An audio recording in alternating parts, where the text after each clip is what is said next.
The Montreal Canadiens go on their second four-game slide of the season, which has a lot of fans in a panic.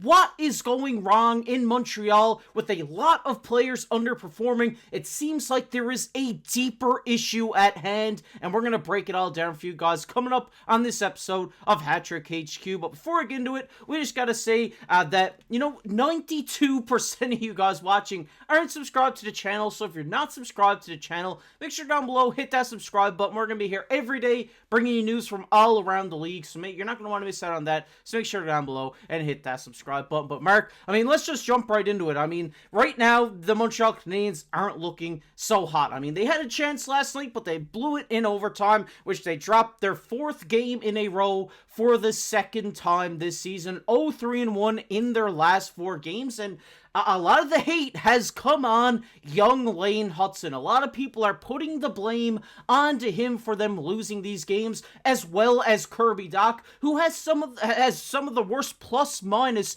right now in the entire NHL. But if we just look at Lane Hutson, he has recovered his plus minus since the beginning of the season. Right now, landing at a -6 with 7 points, 7 assists through his first 13 games in his first full season in the NHL. Mark, when you look at this Montreal team and you look at a young guy like Lane Hutson and a guy coming off of an injury like Kirby Dach and them, being the blame placed on them, what are your thoughts on that?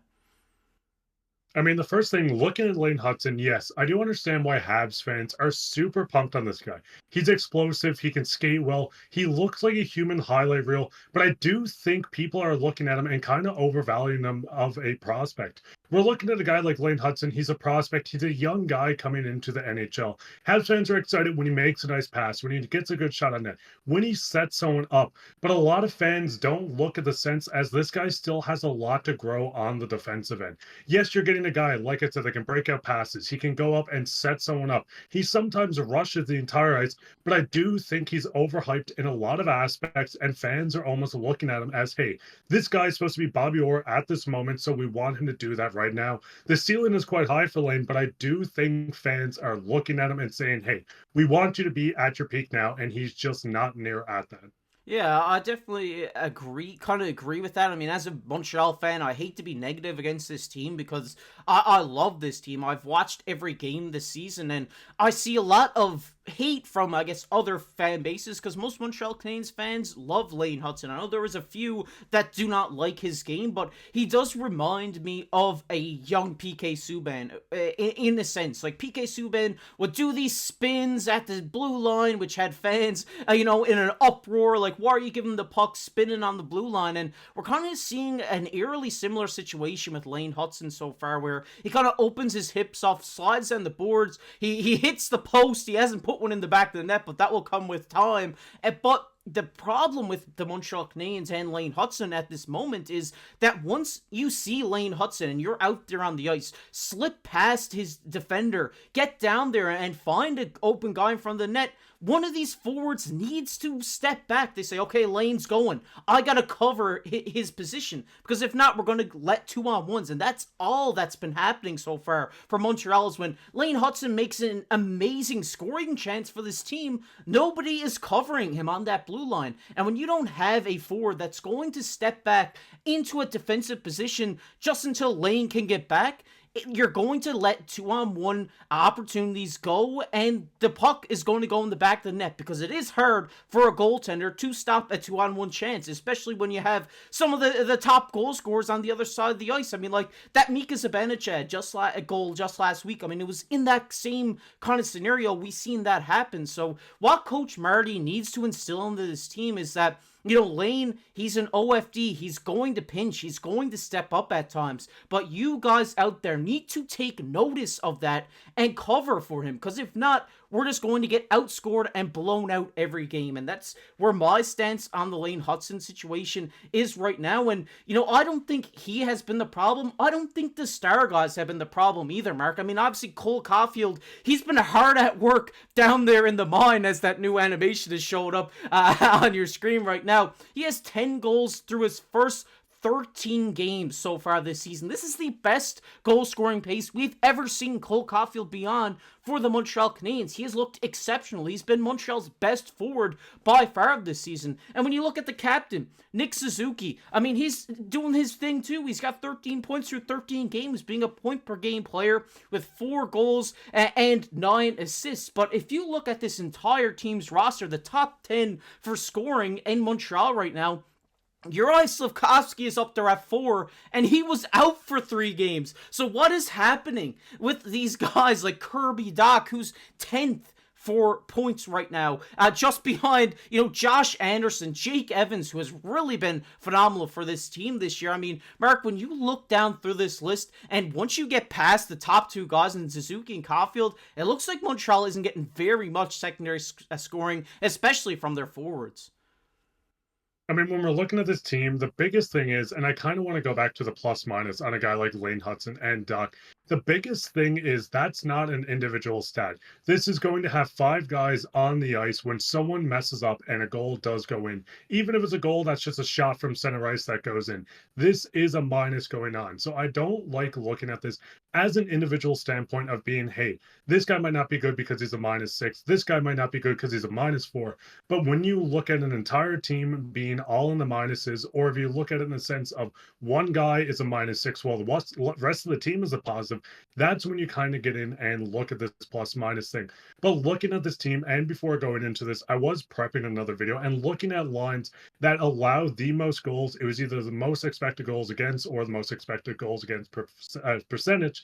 Looking at that, the Montreal Canadiens actually had 2 lines. The first one was Slafkovsky with Suzuki and Caulfield. I know this is not a line. I think it was 60 minutes total played all together, but I believe they were in the top 5. And then Anderson, Jake Evans, and I wasn't quite sure who was on the third wing. I don't remember at the moment, but this line was also there. I think defensively, this team really needs to take a step up. And going into the offensive part, I do think Marty might have to start shaking lines up. We've seen a tiny bit. We've seen Slav on the second line. We're seeing Caulfield and Suzuki have good years, but they need the bottom 6 to start going. I mean, being a Canucks and Leafs fan, I know what it feels like when the bottom 6 is not producing at what you want.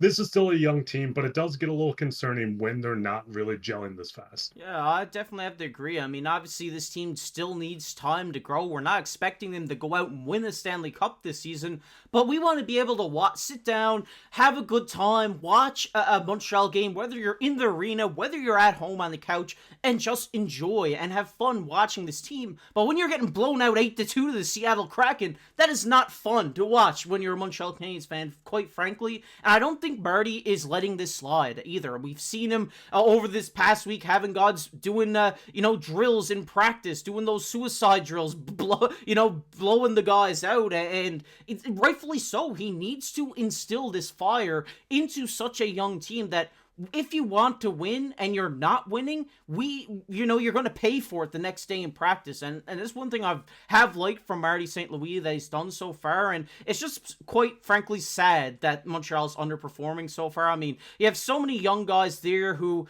haven't contributed so far this season. Do I think that will change? Yes, at least I really hope so. But, when you got Brendan Gallagher there, a guy who, we weren't really expecting much to come from out of the season, in the top 5 of your scoring. It is great to see the reemergence of Brendan Gallagher because I'm a huge Gally fan, but that's not the way it should be. You should have those young guys eating. You should have those young guys up there towards the top of your point total, and they just need something to come together, like you said, whether it's them shaking up the lines or bringing in a new guy that we've all wanted to see in Patrick Laine. This is their savior. I've been saying it since he was traded to Montreal. He is the savior for Montreal, because right now, nobody is scoring goals besides Cole Caulfield. They can't win games if nobody else is going to score. Cole Caulfield can't score, 100 goals in a season. He can't do it. They need someone else to put the puck in the back of the net, and that guy is Patty Laine, and he needs to get back from injury right now, Mark, because once he gets back, I think this team is going to start rolling. I mean, adding Patty Laine's 20 goals is going to maybe bump them up from the second worst team to maybe the 4th worst team. But in theory, looking at this team, we've seen them go out. They got Patty Laine to come in. I do expect this team to maybe go out and get a couple of bad contracts to bring in to get more draft picks And adding these veterans should help with a young core as well. Yes, having a young team to grow and flourish together is ideal, but you really need some veterans in the locker room. And I'm not saying they don't have it. Josh Anderson, Brendan Gallagher, you can work your way down, even Matherson on the back end. But getting some veterans to help work with this young core, show them what it takes to win. You can put out a great player that's going to score you 100 points. I mean, I've watched it with the Toronto Maple Leafs, watching Austin Matthews score 60. But if you don't have the leadership to help you get over the hump, cough, cough, the Boston Bruins, then you're going to get into a situation of just a revolving door. So I do think getting the line back, getting someone else that could come in, maybe this is another defenseman, another forward, as maybe a cap dump from another team, will help the Montreal Canadiens in the long run. Yeah, I think we need like a Nino Niederreiter. That's what I'm gonna say, because the Jets got him and he's been on fire. We need these guys to, whether it's via trade, something needs to happen where we either bring a guy up from the minors to come into this bottom six and just electrify the offense, because it really does need a spark right now. It's looking like Jake Evans could be that spark, but he's not known to be a goal scorer. He's known to be one of the best defensive centers, in the bottom six of the league today. So, we need a guy, we need a goal scorer, whether it's Line, whether you like it said, someone we go out and get.